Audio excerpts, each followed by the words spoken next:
Hello and welcome to YHTV's Flowing into Awareness with visionary and master intuitive Anatara. I'm Christina Suzuma, your host for this program. Today's title is Share Who You Are. Love it. And with us is the beautiful Anatara. Thank you, Christina. You always make me feel so welcome and appreciated. It's like, oh, that's a nice title. Oh, she picked a really good title. Yeah, I think I can share who I am. Yes. We do expect that. I want you to know. That's good. Well, yeah, I think there's an extra part to this title that was a bit too long to write down, which is share who you are, not who you think you are. Very nice. And as I was contemplating this for myself and describing this to myself and whoever else might listen, I was understanding that almost everything that we do as humans is done through the perspective of feeling that we need to survive in whatever it is that we're in. That even often when we're feeling really good or feeling on top of things, making a lot of money, the family's all healthy, life feels good, that there's still a part of us that is in its sort of instinctual human state of wondering whether or not it will survive. So we come into this earth, we are infants, we really rely on everyone else to survive. We learn coping strategies and mechanisms that we use to try to express how we're feeling, such as, am I happy? Am I warm? Am I hungry? What do I need? But it's all based on what we think we have to say, what we think we have to do in order to survive. And then we, go on through our lives, things change, we progress, we learn more and more about what real survival is about. But there's still that little voice in the back that says, if I'm not quiet, if I'm not polite, if I don't share, I might not survive. So we are still, as we develop, as we grow, as we move out into society, we're not really sharing who we are.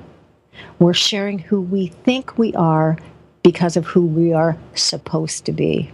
So why do we do that?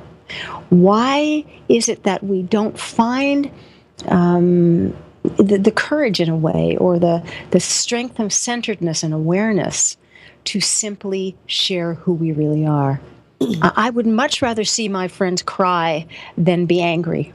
I would much rather have someone come over and say, hi, this is what I need, rather than not answer my texts or phone messages because they're feeling that they aren't up to snuff and can't communicate with me.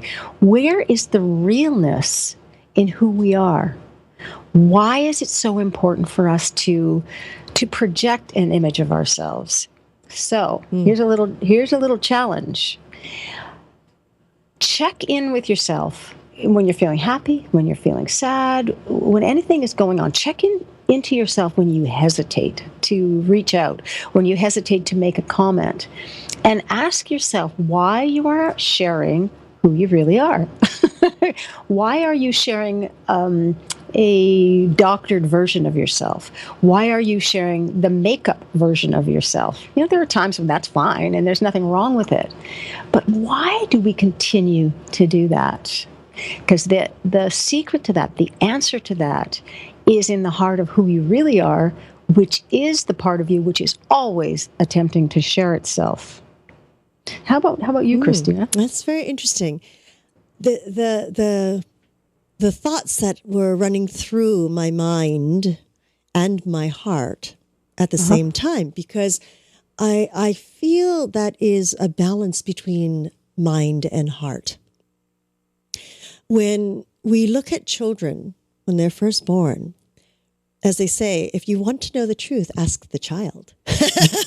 Because there's no holds barred. It's like my son the other day was watching a performance and he just looked at me and said, I'm bored. And I said, very quietly, I'm bored. And it's like, are you not enjoying the beautiful music? I'm enjoying it, but I'm bored because they're not used to just sitting and listening without being able to visually see something.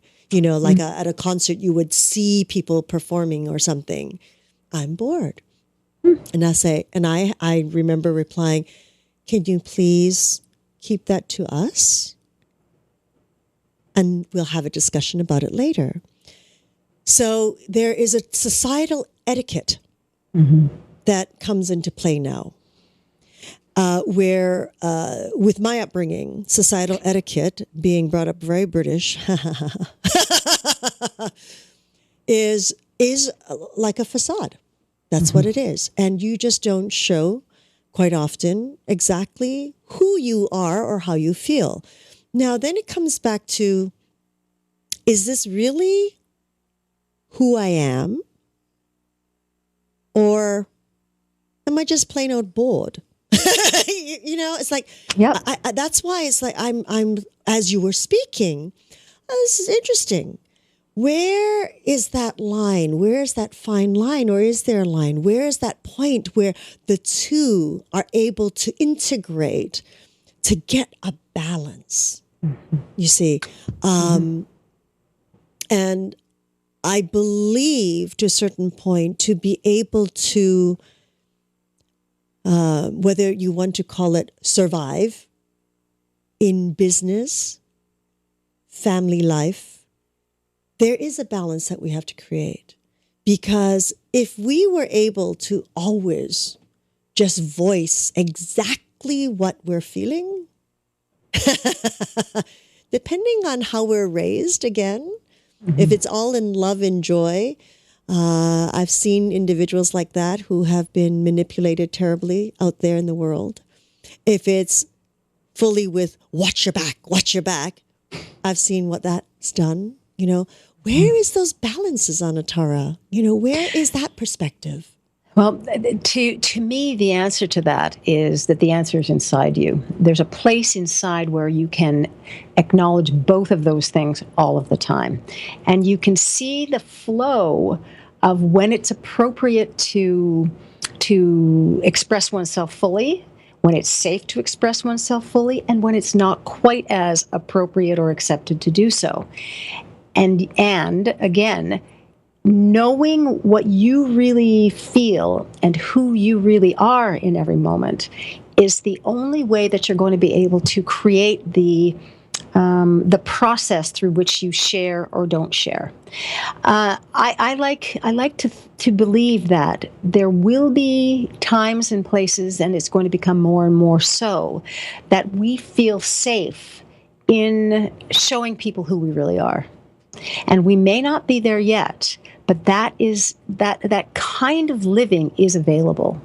And there are groups of friends, groups of people in which that is okay, and where we don't have to be angry or mean about telling something or sharing something that's true about ourselves. When we hide, and I'm not talking about the kind of protocol or societal, ways and means that you described. But when we can in some way be honest with what we're feeling, that means that we are not in fear of our survival. And I suppose what I'm really saying is that when we fear for our survival, it's almost impossible to share who we really are. Yes, I can absolutely agree with that. And I'd like to add where sometimes there never seems to be the appropriate time or moment. And even if you are not coming in to be with anger or the negative, it can sometimes be perceived as such because the other individual or so may not want to hear it anyways, and they may never want to hear it. Anyway, it's like, we can talk about people transitioning in life, but there are some things that we may never be ready for. Right. And a lot of people are not ready to hear a lot of things because they feel so threatened by it. Yes. Because their version of what is okay and how life should be lived is just not available. I wanted to add one thing. When I was young, my mother, not British at all, but very Canadian, I love it. gave us a clue about how to behave in certain situations. So we would go out to dinner at restaurants, and we needed to pretend that we were having dinner or tea with the Queen. I love that. There was this That's little quite bit British, of I have to tradition. let you know. I know. And so we learned our queenly manners, and we learned the way we could eat at home, where it was fine and safe, and we could drop something and it didn't matter. So I always had this concept of the real me is here, and sometimes I can put a face on that. But that in that way, it wasn't threatening. It didn't. My survival didn't feel threatened. I didn't feel like I might disappear, or that I had to behave in order to be accepted. I chose to be in that environment and to use the expected manners and mannerisms that came along with it. Yes, absolutely, absolutely. And isn't it funny, because I do believe what you're saying about sharing who you really are. I work a lot with elderly, as you do, and sometimes they're just so forward with what they're going to say. And they're saying it really from their heart, exactly like a child, no holds barred. They just plow. And it's interesting, because as I'm getting older, I say, oh, that is such wisdom, because now I look at situations and go, I really don't want to be there, and I'm not going to be. Because it just makes me happy not to be. So see you later. As these elderly people, in their 90s do the same. Not interested. Oh, okay. I know you're performing. I'm not interested. It's okay. Good. They're living in honesty. Isn't that beautiful? It is. Isn't it beautiful? And we, the youngers, do not have to take that on as being insulting. Absolutely. They're sharing who they are. Absolutely. They're being real. And how wonderful if we can sometimes look at each other and go, I'm really not interested in that. Yeah. I do it more and more all the time. Yes, as I. And it's just wonderful. I think it's such a gift to ourselves, because it's sharing the real us. Precisely. Of who we are, right? It's lovely. And there's a signature to that. There's a kind of energy in any kind of interaction where we're sharing ourselves, our true selves. And as we do it, people around us can do it more too. Oh, yes. Yes, I believe in that. Yeah. So thank you, Anatara. You're welcome. This was a deep one. Thank you, Anatara. And we would like to thank each and every one of you for joining us in this new platform of education and information.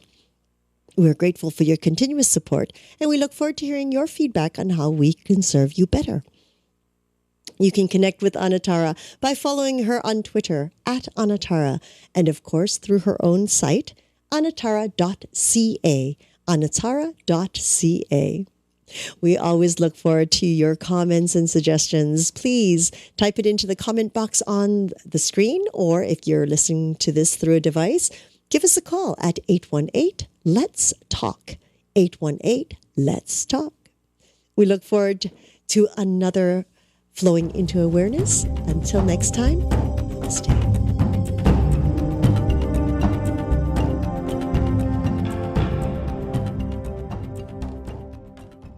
In the way we're treating people. Usually with an obsessive compulsive disorder, we try to give them a medication that's just going to calm them down, or to release an anxiety, or to stop these compulsive behaviors.